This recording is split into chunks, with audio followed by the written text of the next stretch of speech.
Erkak kishi ayoli bilan urushmasligi uchun nima qilish kerak?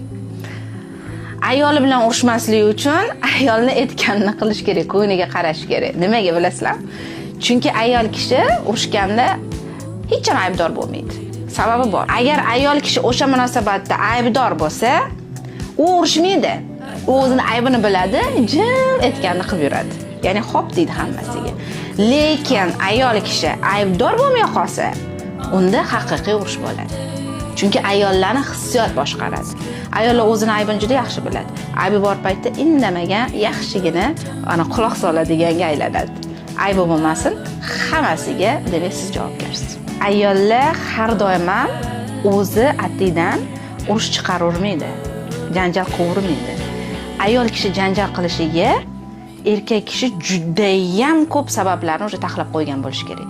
Ya'ni shunaqa to'yadi, to'lib toshadi va portlaydi. Unda juda yomon bo'ladi. Chunki ayol kishi hammasini yig'adi.